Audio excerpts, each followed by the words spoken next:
Did you know that the youngest transgender individual was only 12 years old when they began sexual um, reassignment procedures? Tim became Kim at 12 years old. Transgenderism is identifying as a gender opposite than the one you are born with, which can lead to sexual reassignment surgeries, which is transsexualism. The effects this process has on children is detrimental and abusive. As you listen to my speech, you'll become more informed about our country and want to develop a more formal opinion about transgenders. You'll become firmer in your understanding of the importance of keeping your original gender. I'm sharing this speech with you because I will one day become a father and want my children to know and keep and grow up in their God-given identity.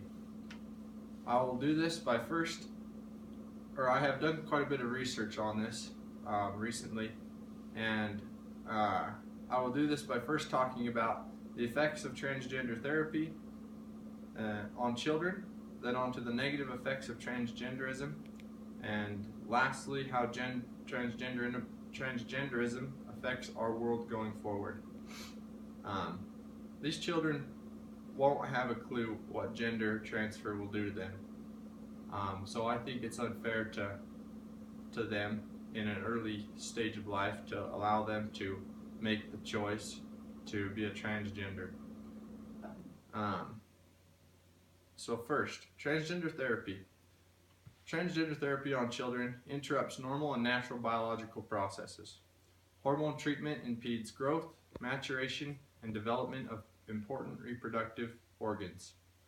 I was listening to Michelle Cretella, who is a doctor and president of the American College of Pediatricians, and she said when a child is confused about gender, it's a cry for help, not a cry for hormones. And I'll be quoting a lot from her, but also a couple other experts who have researched are Carlos D. Flores, and he said that no amount of surgical mutilation of body parts, effeminate behaviors, or artificial female appearances can make a man a woman. And then also Dr. Josephson said,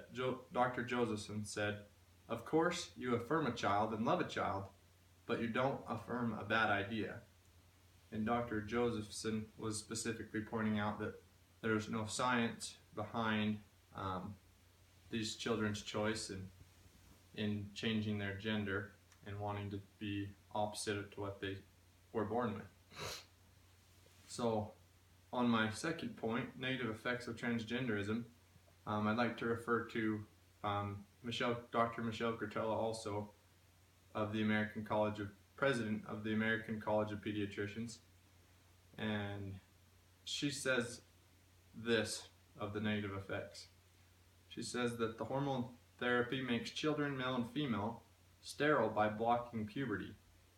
Chemical castration is what you're doing when you put any biologically normal child on puberty blockers.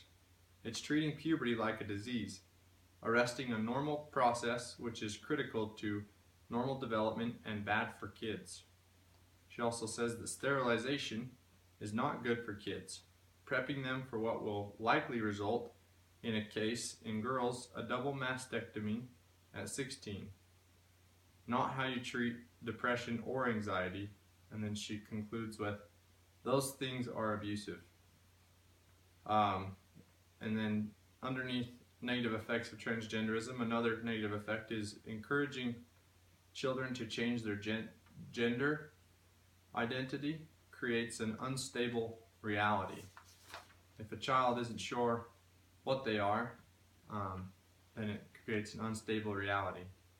And then also another negative effect of transgenderism is the mental ailments such as anxiety and depression, and even further so. One survey that Hawes performed found that 41% of transgenders have attempted suicide. And that leads me to my main point. where our society, or my third main point, which is where our society is driving us. Transgenderism completes the sterilization of individuals. If we have a society where people aren't producing, we're going to end up with a desolate world. There won't be people in the world. And contentions will continue to arise. People judging, fights, political leaders will continue to argue if transgenderism continues, and the family structure will be demolished. And in the future, if our family structure continues to be demolished, our nation will continue to fall apart, much like those in other countries. So in conclusion, we don't want our country to, or before I conclude, I just want to say any United States citizen would not want our country to become desolate or lose our freedoms. So to conclude, I proclaim that gender is a gift from God and not to be changed. There is no scientific evidence supporting transgenderism, and there are so many ways in which it ruins an individual's life forever. Satan is the author of the confusion happening in our homes, and we must stand firm about the belief of our family. And once again, gender is not to be changed.